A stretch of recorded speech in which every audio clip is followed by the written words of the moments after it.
Hello, everyone, and welcome to our Fireside Chat, a discussion of the legal, social, and policy aspects of the COVID-19 pandemic.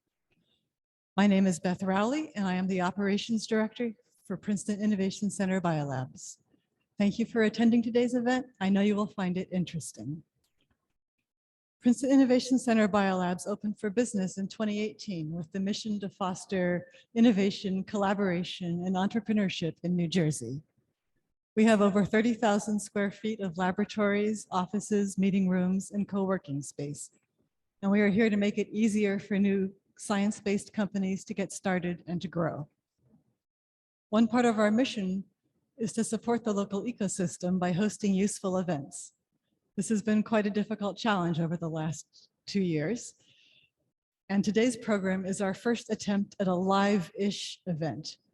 All of the presenters are here on site with me today, but our audience is on the internet. I do look forward to the day when we can go back to having live for real events here. The panelists for today's discussion are attorneys from FoxRothschild's Princeton location. FoxRothschild has been a sponsor of Princeton Innovation Center BioLabs since 2019. I appreciate their willingness to give this format a try. If you have questions for our presenters, please type them into the Q&A box on your screen, and we will do our best to incorporate them into the discussion. Now I'm going to hand it over to Gerry Norton, who is the Office Managing Director for FoxRothschild, and ask him to introduce himself and his co-presenters. Gerry? Thank you, Dr. Rowley. We appreciate the kind invitation to be here with everyone today, both in person and remotely. I'm Gerry Norton. I have a PhD from Mount Sinai School of Medicine, where I focused on RNA respiratory viruses, influenza viruses, the subject of my thesis. Then I was a postdoc at Merck, and then decided to become a patent attorney. With me today are my colleagues, Nancy Halpern, Joe Chen, and Jimmy Howe. Nancy is a licensed veterinarian. Nancy has an undergraduate degree from Duke and her veterinary degree from Purdue. And she was top in her class at Seton Hall School of Law. Joe Chen is an associate. Nancy's a partner. Joe has numerous degrees, undergraduate in organic chemistry, PhD in molecular biology, and a master's in computer science.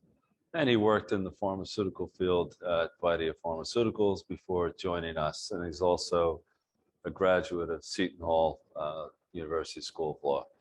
Jimmy Howe has a PhD in molecular biology from Columbia College of Physicians and Surgeons. And he has a master's degree in business administration from Cornell and a law degree from Boston College. All of us work together as teams in servicing our clients in the life sciences. So what I was going to start and discuss some of the legal aspects of COVID-19, and then Nancy will talk about animal law and things implicating that. Joe will talk about the patent landscape and sharing of intellectual property in this unprecedented time period. And Jimmy will also discuss that, as well as regulatory issues. Beth, I think you have some questions for us. Yes, thanks, Gerry. Let's get started with a discussion of vaccine mandates. Could you tell us how the courts have historically determined the constitutionality of mandatory vaccine policies? I have to start answering that question by taking us back to 1777, when General George Washington ordered that all troops, all 40,000 troops, would be inoculated against smallpox, which was ravishing through the Continental Army, and it was killing a substantial number of the troops. They all were inoculated. And then in 1905, there was a case, Jacobson against Massachusetts, which went all the way up to the Supreme Court. And Jacobson was a pastor from Sweden. And there was a government regulation in Massachusetts stating that everybody had to be vaccinated against smallpox.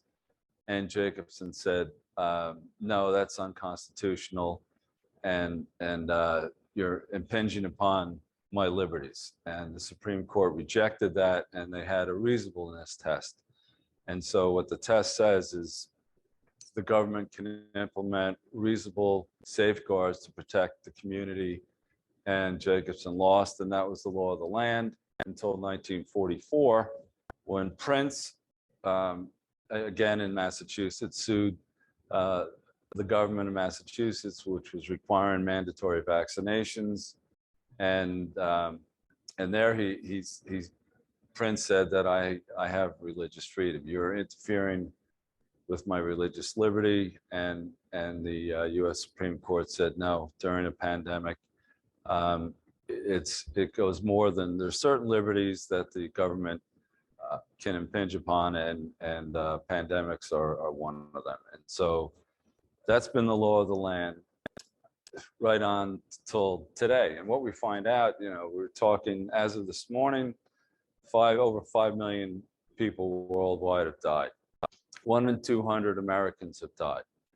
And what would make it acceptable for everyone to get vaccinated? Would it be 1 in 25 or 1 in 3 people die like they did in the calamitous 1400s, when the population of Europe was wiped out by a third, twice?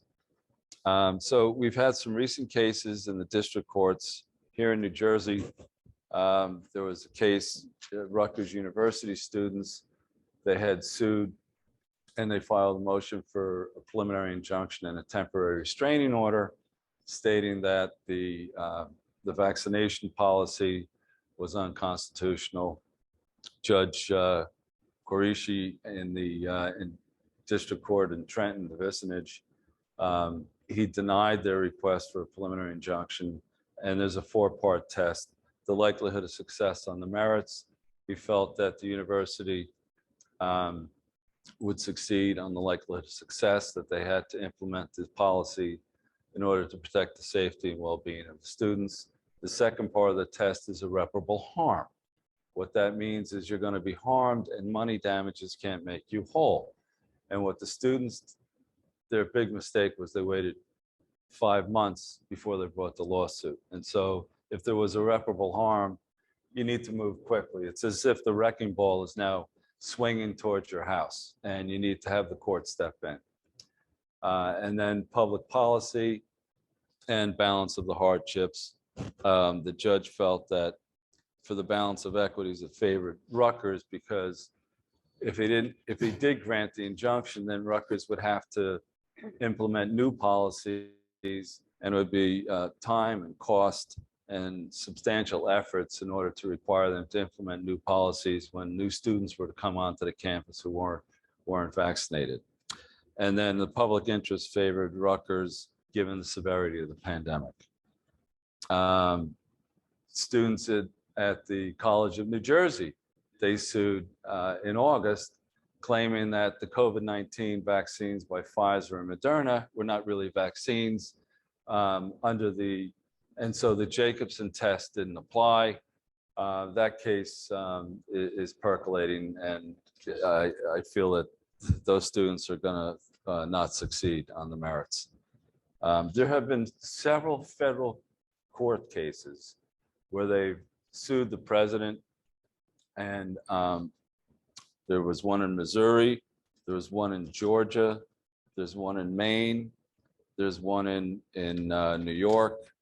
And in each of the cases, the judges, although they recognized that the severity of this pandemic and that vaccines do make a measurable difference in our lives, but that Congress hadn't authorized the president, they didn't authorize these like Medicaid and Medicare services, they didn't authorize the president to issue such a ruling through these different agencies, governmental agencies, and so they've stayed these vaccine mandates.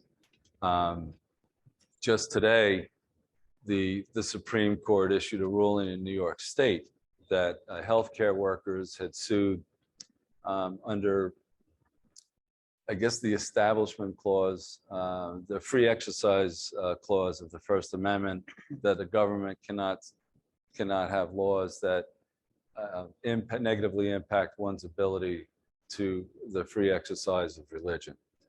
And there the Supreme Court, and it's happened 3 times in the last month, where they've denied hearing the case because they hadn't had enough time to fully brief it and have oral argument.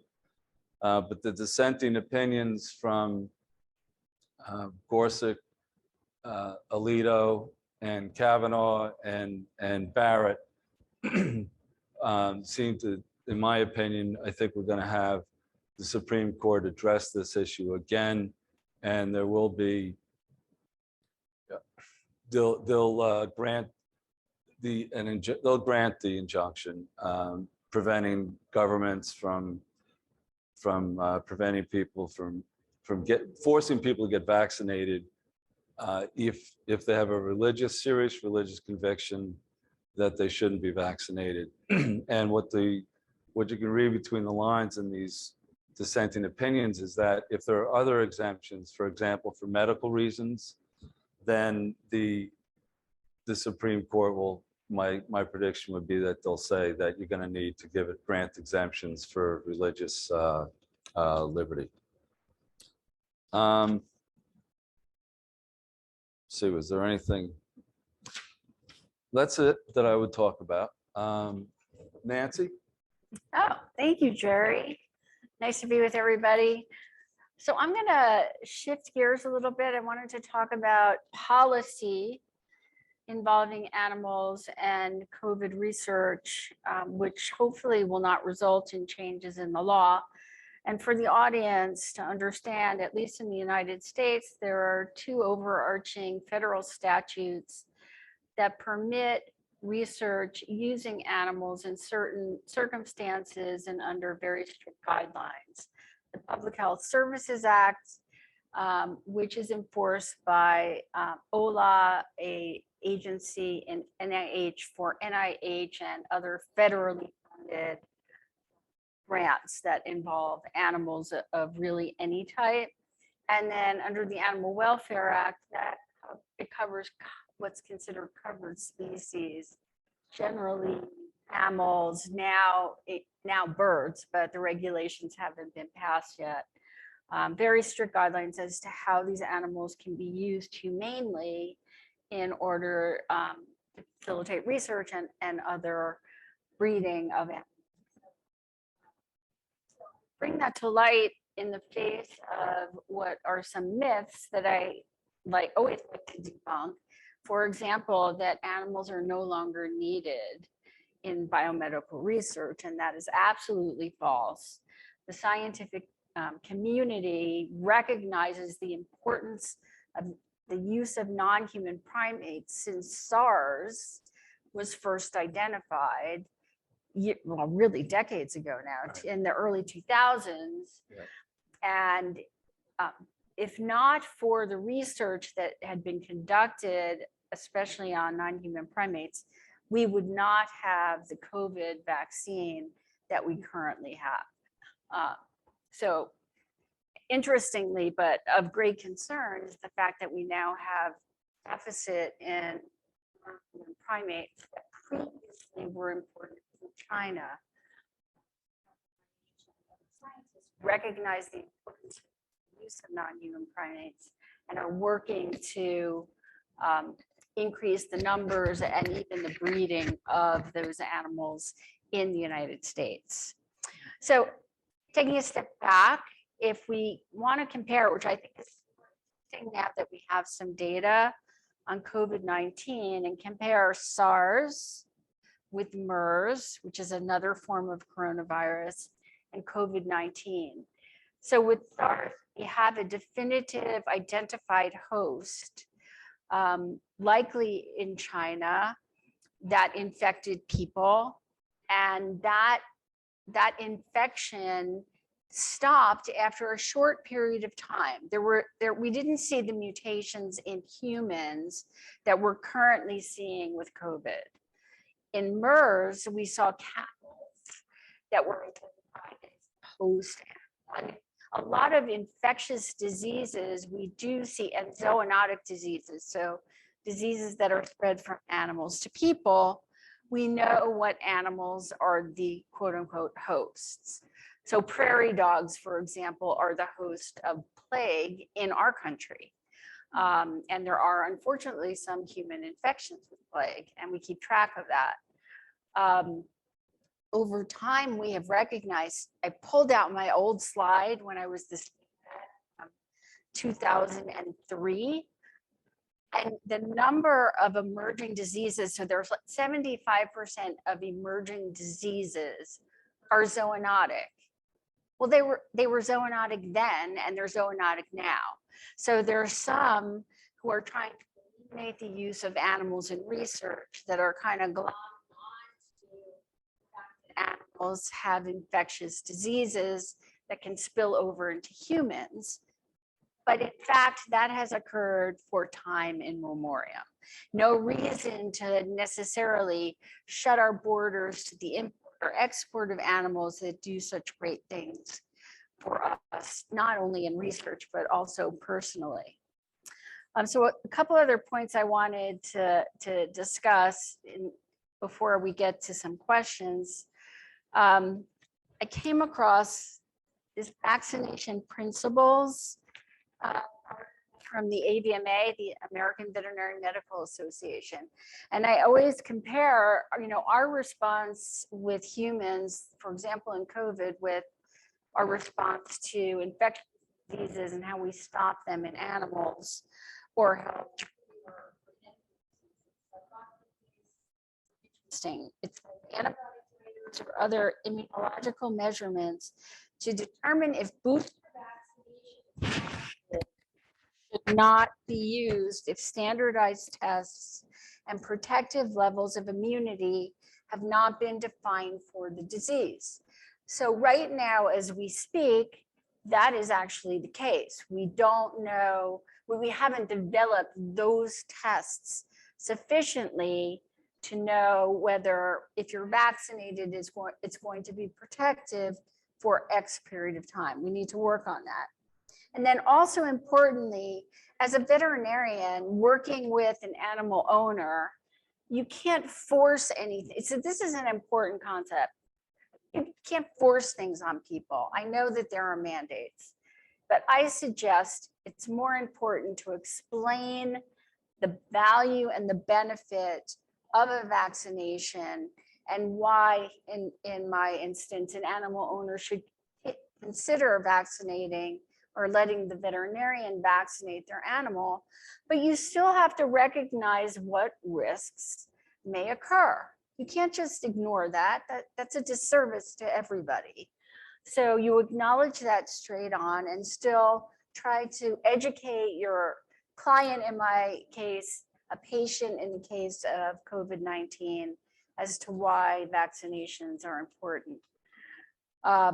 So before I turn it over to my colleagues, just wanted to close with another example of how important animals are in biomedical research. And here, llamas, which are one of my favorite animals. So when I had my veterinary practice, it was called Large Animal Medical Associates, llama for short.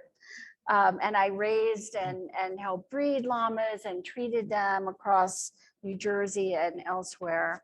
And now researchers at Rockefeller University, who I know we represent, have identified antibodies that can help fight SARS-CoV-2 because they have nanobodies, which I think are going to be very, very important. So again, hats off to our scientists working with these animals that are really, both are really our heroes during this pandemic.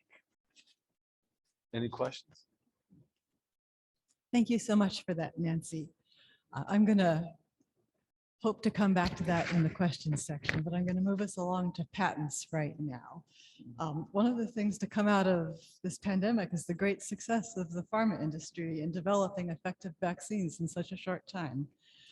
Jimmy, could you talk to us about new court decisions that may impact SARS-CoV-2 vaccine development? Okay, I can answer that question. Just 2 weeks ago, there's a new court decisions on a case by the Federal Circuit, Court of Appeal of Federal Circuit on a case that involved Moderna and Aptus Pharmaceuticals. And Moderna is the sub-licensee of Aptus Pharmaceuticals on the 2 patents related to Moderna's mRNA vaccine. And there are 2 issues that decided by the court whether or not, first is whether or not Moderna has a standing to challenge the decision made by PTAB. PTAB is a patent trial and appeal board of the USPTO.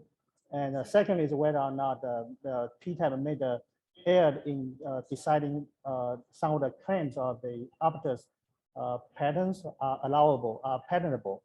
So the court actually ruled on both issues in favor of the Aptus Pharmaceuticals. So for the standing part, court found that the fact of being a sub-licensee of the patent is too speculative for the injury to give the Moderna's standing. Yeah, and the people worry that by this ruling by the Court of Appeal, Moderna may be subject to potential litigation, can be sued by patent infringement. So we will see. So what are the potential impacts of these court decisions for Moderna and other vaccine makers? My colleague probably will talk more about under the EUA, the emergency use authorization, whether or not the company, when they are sued by patent owner, what impact do they have, whether they are liable for that liability. So we'll save that question later on, but it's possible that Moderna could be sued by Aptus Pharmaceutical for the patent infringement. We'll see. And there's another case where it's Moderna and the NIH. So there's a whole slew of patents related to the vaccine technology that has NIH scientists as co-inventors. And the NIH has taken the position that the patents to the composition themselves should also include NIH as co-inventors. Is this for me? Yeah. That's for Jimmy. Okay. All right. So we'll see how that goes. And Moderna has taken the position that, well, no, the compositions, the unique mRNA structures, which improve stability of the mRNA, that was all designed by Moderna scientists. Look, it's a hot space. We're going to get into, the fact that there's kind of been a moratorium on lawsuits involving this technology. We had, in the last 20 months, this unprecedented sharing of scientific knowledge across the world. Within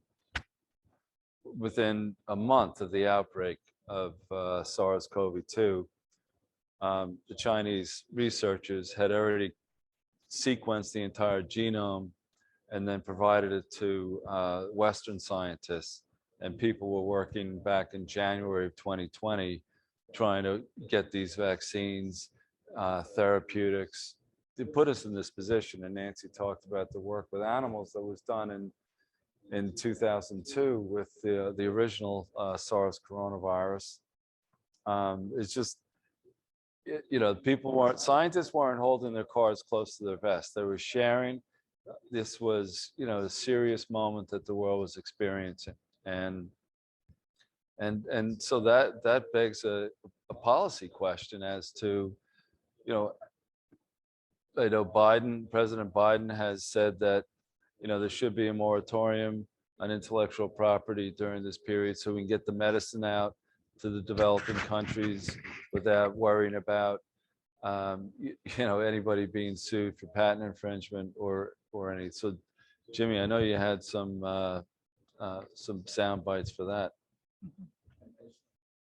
Actually, during the pandemic, during the public urgency, there are many conflicting interests from both sides, from the patients, from the companies for making the drug and device, for companies, for the medical professionals. During the pandemic, during the emergencies, there's always a risk of being sued for infringing other people's rights or for injuring other people, like patients. For example, the vaccines we have now, we have 3 vaccines under the emergency use authorizations, and every medicine has its own risk. No doubt, some people got injured. And also during this manufacture of the vaccine, Joe just mentioned one company has its patent position to sue another company, Moderna. There's always this risk. But in the US, the lawmakers probably had this thought about this long time ago. There are many legal framework to deal with this issue. One of the act in place is called the PrEP Act. That's the PrEP, the name, I have it here. PrEP. PrEP stands for, give me one sec, where is it? Public Preparedness and Readiness Act. So basically under that act, during the public emergency, many of the liabilities will be exempt. Basically all the people who got injured, be it a physical injury or property injuries or patent injuries, you cannot sue the other party for loss. So if I wanted to make ventilators and introduce them into the marketplace, a year ago, and it turned out that, maybe 5% of the ventilators weren't working effectively, I'd be protected from a lawsuit. Yes, good news for manufacturers and medical professionals, but bad news for patients or some other people who got injured. But that's a trade-off. That's a balancing during this time of emergency. And our lawyers deal with this all the time. So hopefully this thing can pass quickly. But for now, we are in this weird situation. Well, would that apply also to patent infringement? Oh, that's a good question.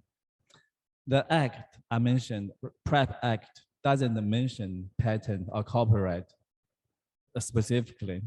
But traditionally, patent infringement, copyright infringement is considered a tort, injury to people's property. And this act is use very broad language to cover injuries, including all claims resulting from the act during this pandemic. So patent copyright infringement is under the scope of this PrEP Act. So basically patent owner, at least during this emergency, is out of luck. They can now sue for people who are using this, and they can now sue for injunction. They can also sue for money damage. So they're out of luck. Interesting. What other actions have been taken by the US and other countries to protect or to share COVID-19 IP during this time? US actually has launched a number of programs since last year. And one of the most famous one, you probably know, the Operation Warp Speed.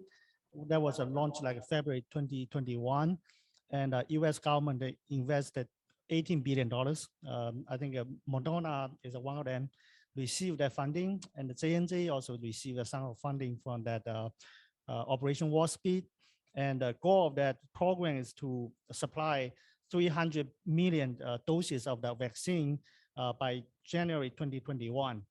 So other program also launched by USPTO to fast track the patent examination of these COVID-19 related technology. So the goal there is to have the COVID-19 related technology go through that examination process faster. That way they can be disclosed to the public faster. So that's very important. And one of the programs called a fast track examination pilot program. So the goal is to have the examination process finished within a month, within 1 year, 12 months. And the second program is called the Fast Track Appeal Program. So basically, USPTO wants to have the appeal resolved within 6 months. So that's pretty fast.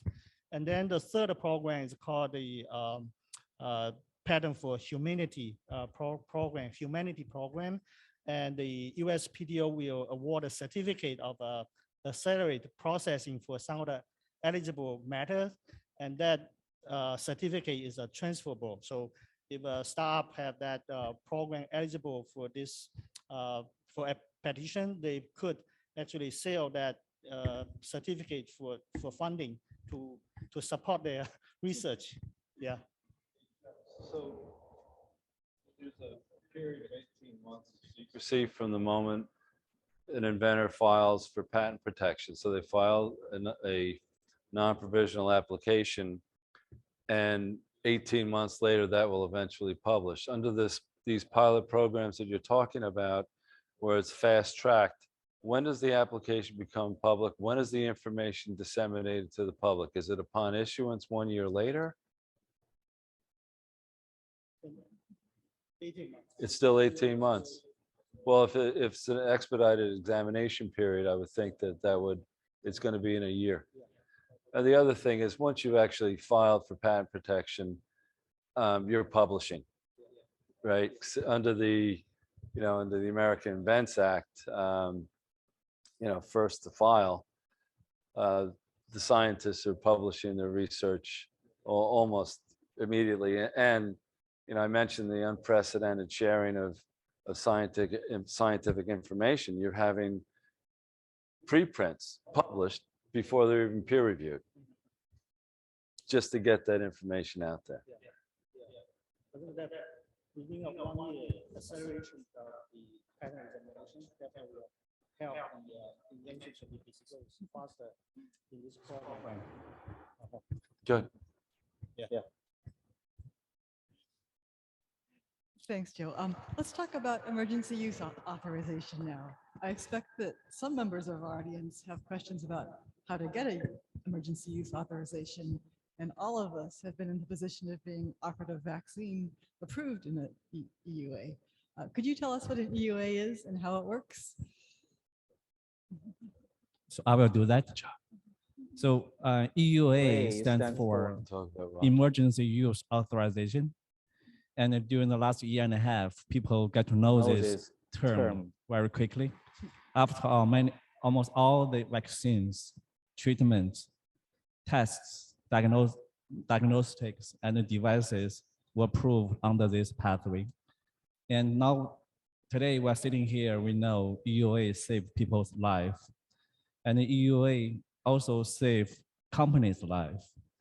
An example is Moderna, Joe and Gerry just mentioned. Before the pandemic, Moderna had no product. 2019, it had a $60 million revenue and over $500 million loss. The company is probably was going anywhere.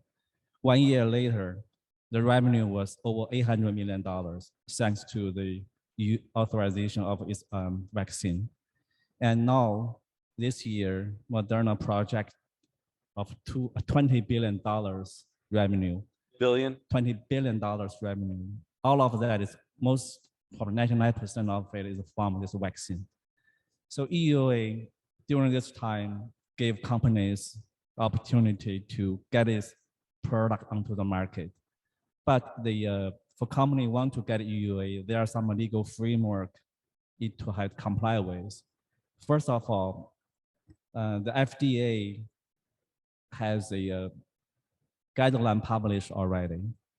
For companies who want to take advantage of EUA, the product or the test must meet 4 criteria. That is, number 1, there must be a serious life-threatening conditions like COVID. The second criteria is the product must show some effectiveness. This one I want to point out, this standard is lower compared to the regular FDA approval. So here in the EUA situation, the standard is maybe effective. You don't have to show it's 100% effective, As long as you show it's probably 50%, maybe effective, you can pass the master. The third criteria is risk-benefit analysis. The benefit of getting this product go to the market outweigh the risk of waiting for the regular approval. And the last criteria is there must be no adequate available approved alternative available on the market. So when you have this situation, company can take advantage of EUA to get their market pipeline, speed it up and get to the FDA's authorization. Thanks. We have a question from Richard, and he's asking, does the exemption from liability for the vaccine manufacturers apply only during a declared emergency? And what are the rules for liability for vaccine manufacturers if there's no emergency? Okay, I will answer this question. Richard is correct. The immunity and exemption of liability only applies during this public health emergency. So after that, there's no such immunity. So that's correct. What about tort liability related to activities authorized under EUAs? So EUA is only authorized during the public emergency. So that fell in the scope of the immunity.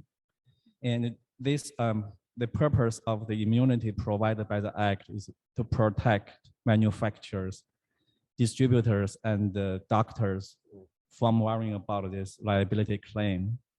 So there's only one exception, which falls outside this immunity, that is death and serious physical injury due to willful activities. It's almost like intentional. The doctor want to kill you and use this thing to do something harm to you. Only that activity is exempt. Otherwise, all the tort injury to patients, to general public is exempt. So Jimmy, what would happen if somebody got a booster after the emergency was no longer declared an emergency and had a reaction to the booster, which was really based on the initial immunization during the emergency? It sounds like a law school question. Yes, okay. Actually, it sounds like a law professor question. Well, we don't know yet, so time will tell. But you mentioned there's a booster, right? It's after serious other immunization. You can say this patient, he got immunization already. So all the underlying conditions is due to this authorization during the emergency. You can argue, even though the booster is after emergency, is still immune because the purpose of this act is to protect people and companies during this pandemic. But Right. always time will tell. And that's not going to stop the plaintiff's lawyer from arguing that. Not at all. No, but we're for the primed to be booster. the defendant's attorney. So, interesting question.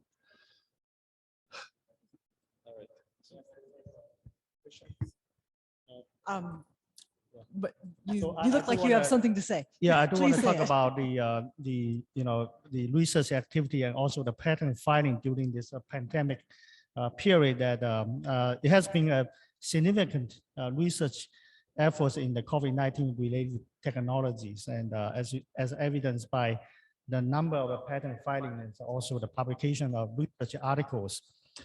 Just the patent, in terms of patent filing, there are over 40,000 patent filing related to prevention and the treatment of COVID-19. And among them, there are about 4,000 patent filing related to SARS-CoV-2 antibodies, and another 4,000 patent filing related to SARS-CoV-2 vaccines. FoxRothschild had helped our clients file a good number of patent applications on important SARS-CoV-2 antibodies and vaccines. I'm myself actually fortunate enough to help one of our clients, Rockefeller University, file a number of patent applications on SARS-CoV-2 antibodies and vaccines. Some of the important features of those Rockefeller antibodies are they have ability to bind to different regions of spike protein of SARS-CoV-2 virus. As you may know, spike protein is very important for virus to enter the host cells, and the ability for the Rockefeller antibody to bind to different regions of spike protein means that this antibody can be used alone or used as an antibody cocktail. So basically, if one antibody is not sufficient to neutralize the SARS-CoV-2 virus, you can use 2 or more antibodies as a cocktail to neutralize the SARS-CoV-2 virus. So this is very important. Also, they have also antibody binds to the region of spike protein that is not under the evolution pressure. And that means the antibody has an important potential to fight the SARS-CoV-2 variants. So some of the antibodies have been licensed to BMS for further clinical development. So we hope some of them can make to the market very soon.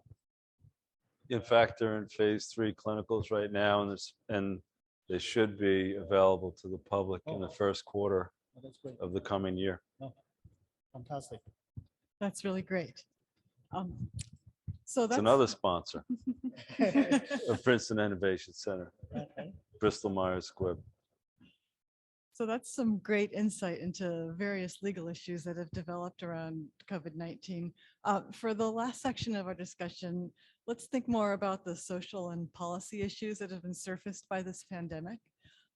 What are some of the lessons learned from the management of this pandemic that we can reflect on to improve our collective response moving forward? Nancy, would you be willing to start us off with that? Sure. So one of the first issues that I identified was some misdirected information from CDC as to how to deal with pets who may be infected by humans. And so if we take a step back, COVID-19 is a human infection, and the animals that have subsequently been infected were infected by humans.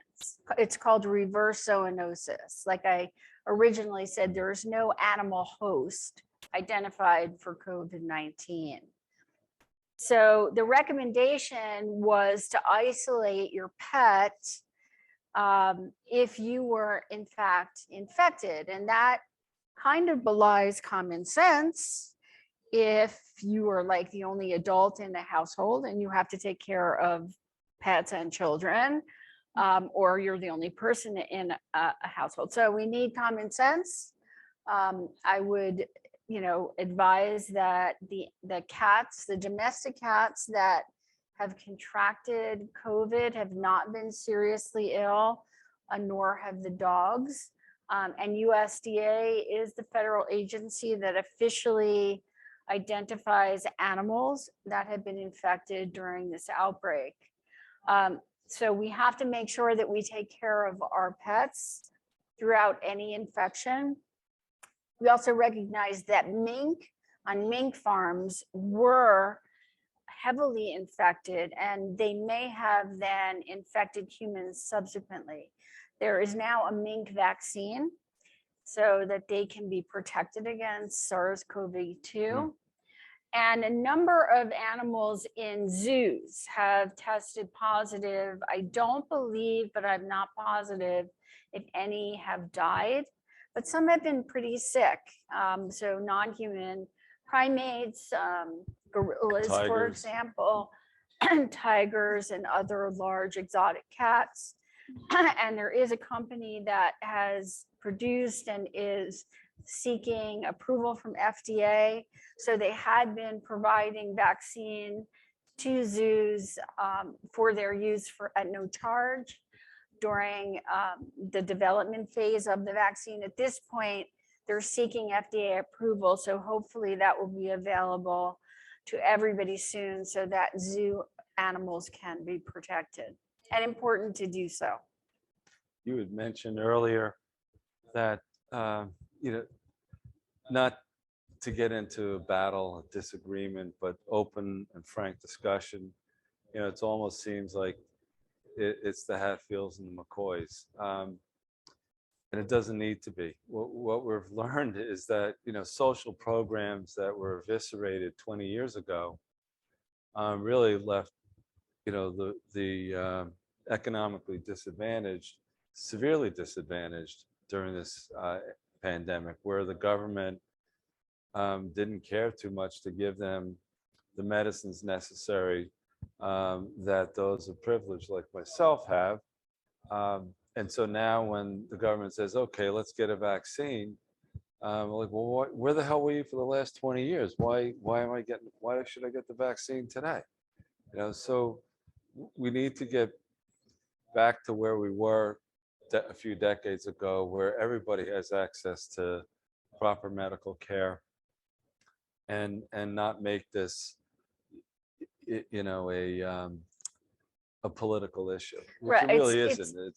It's just not. It's become a political issue, unfortunately, but I think certainly physicians who are dealing with and helping their patients would be the first to say that they need to listen to their patients. Right. And it's not a time where we should condemn somebody because they are not vaccinated. Instead, this is my anthropology background, we have to learn why they are afraid or don't want to be vaccinated. And if they have a valid reason, then so be it. If they can be persuaded as to why it could be beneficial, then so be it. I like that. Doctors who listen to patients. We were scientists, and when we would take our loved ones to the doctors, we would have lots of questions. And the doctors I always respected were the ones who answered those questions and didn't feel threatened by them. And so, that fits in with what you're saying. So I have a question about public health. If herd immunity is a public health goal, how can we help people contribute?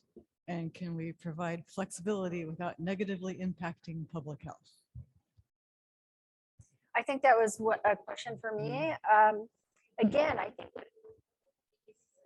a public health response is an understanding of why a certain action is necessary. It's quarantine, vaccination, or treatment, because it's really truth is power. I mean, we are all scientists and we understand that.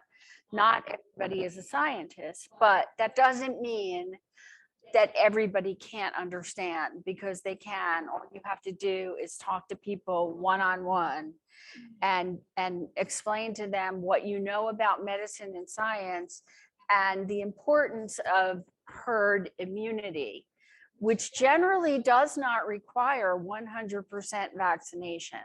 So also important to recognize, we are still researching and understanding this particular virus in terms of what immunity occurs as a result of natural infection, what boosters are going to mean over time.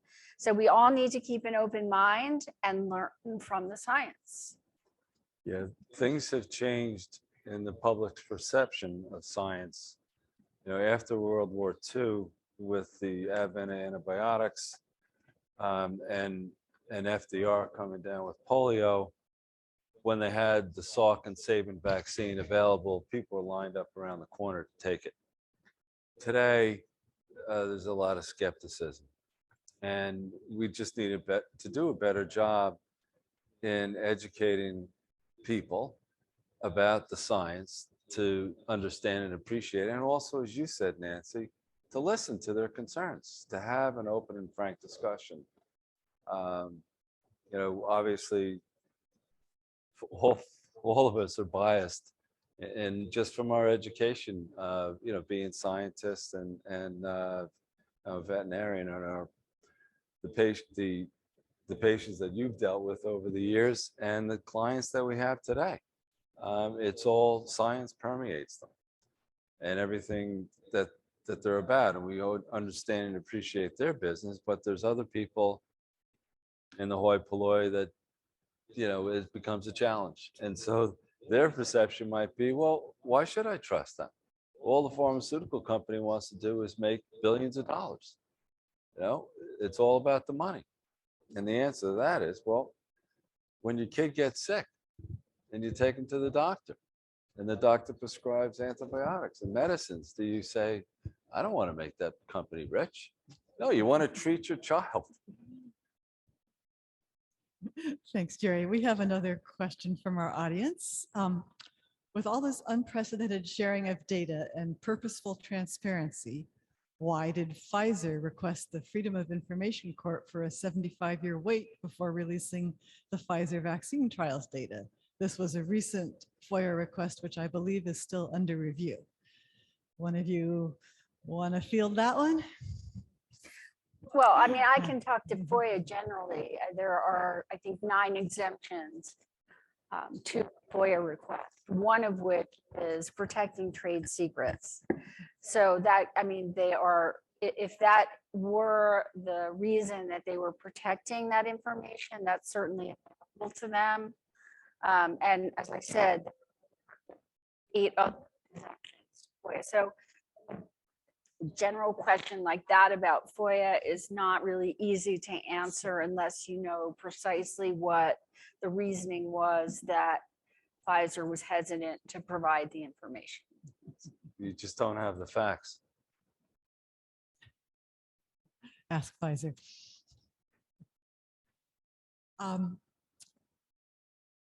So I have a little softball question for all of you. One notable thing that happened during the pandemic is the rise of Zoom and all the other online meeting platforms. Besides enabling people to work from home, it's been interesting to see how some meetings we used to do in person actually seem to work better online. But there are some things that are definitely not as good in the virtual world. For me, some of these include meeting new people who are potential clients and onboarding new employees or new companies that move onto our site. And obviously, it's impossible to work in a laboratory via Zoom. How has FoxRothschild's Princeton location managed to do their work in this virtual time? Definitely been a challenge. You know, as the office managing partner, we have 61 attorneys. There's 117 souls in the Princeton office. We conduct bi-weekly, it used to be weekly, then it's every other week. On Wednesdays, I meet with the partners and the associates on Fridays, every other Friday. And it's really just talk about everything. How's everybody doing, right? What challenges are you experiencing? I mean, my job as the office managing partner is to serve and serve the needs of the people in the office. You know, what we take a pandemic to teach us what the Generation Z has been saying. Look, I don't need to come into the office every day. I can get my work done just fine. I have a 6-month-old at home that I like to see her, maybe Mondays and Fridays. And I'm working at 11 o'clock at night till 2 in the morning. And it turns out they were right. And so, we were unique that we had invested in our infrastructure and our IT capabilities. So once, everybody went remote, we just flicked the switch at home and we were able to connect. So although it was tough not connecting physically every day, we were connecting emotionally every day.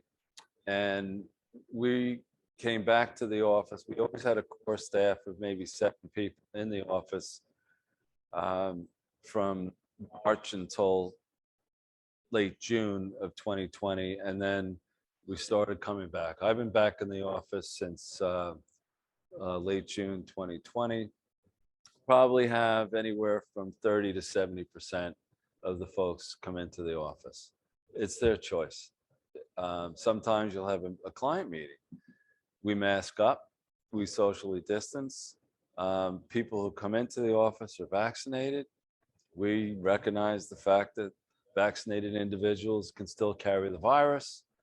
I have 8 test kits, 2 in my office. The other 6 are at home. And and I tested myself about a week ago. I've been vaccinated and boosted. Just making sure that people are able to service the clients, and that's the key. I don't know. Anybody else you want to chime in on that? No, the biggest challenge when you work from home is when the vacuum cleaner is on So clearly I'm not vacuuming. And when The the dogs. lawn guys are, no, the dogs are good, the lawn guys. Or women. Great. Thanks so much for that.